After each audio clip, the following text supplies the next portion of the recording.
Hello, everybody. Welcome to Sportsbet TV with me, Paul Alster. We're looking at Saturday, the 24th of January, as the countdown continues towards the Cheltenham Festival. But of course, before that, we've also got the Dublin Racing Festival. We've got a terrific meeting coming up at Newbury. We've got the Trials Day as well at Musselburgh. We've got loads of interesting racing before we get to the big festivals starting in early to mid-March.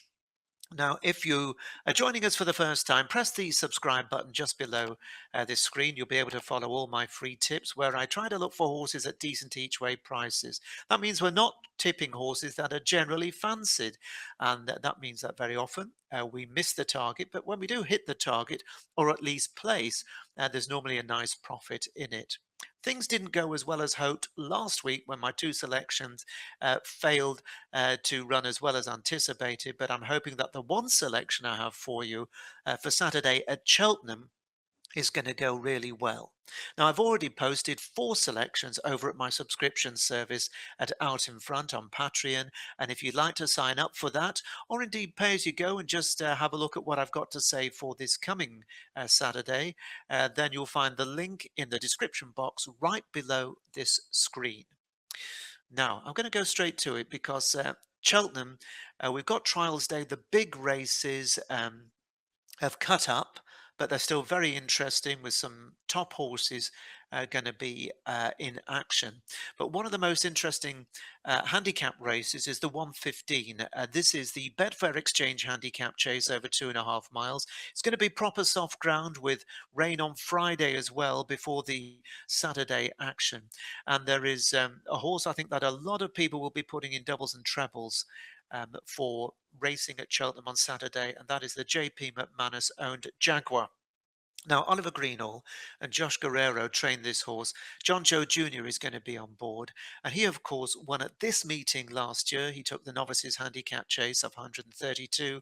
And then he went on to win at the Cheltenham Festival itself, winning the festival plate of 139. And then he'd been absent for 9 months when he ran a cracker.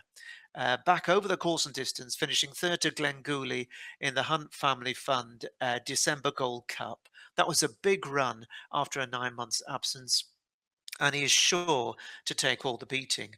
Now, that said, 2-to-1 top price is skinny in a hot Cheltenham handicap, and that essentially is the only reason that I would be against him, because there just really doesn't appear to be any value in the price, especially when you've got the likes of Booster Bob against him, who won the Peter O'Sullivan Memorial Handicap Chase over further at Newbury last time out, so he will stay.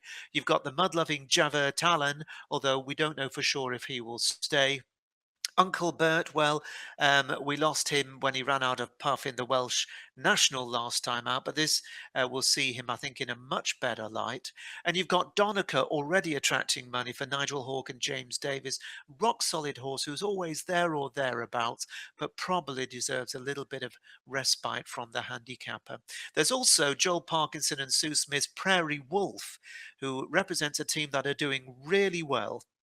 And it would not surprise me to see him outrun his odds, or indeed Triple Trade, who's a horse who loves Cheltenham. But the one for me here is the horse who actually won this race 12 months ago. And this is Moon d'Orange, who is trained in Ireland by John McConnell and is the mount here on Saturday of Alex Harvey, who rides a lot of horses for John McConnell in Ireland, and when he sends them over, particularly to the northern tracks and up in Scotland.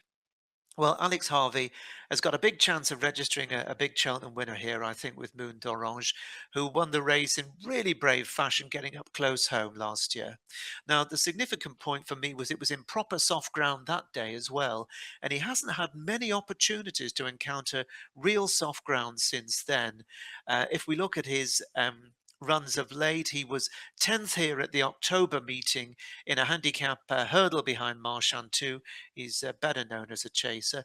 He then ran over too far, 3.25 miles in the Coral Gold Cup handicap chase at Newbury, the race you remember won by Panic Attack, and he didn't ever really threaten.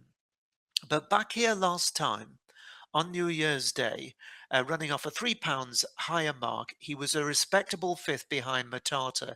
And the significant thing there was it was good ground, which is probably a little bit on the quick side for him.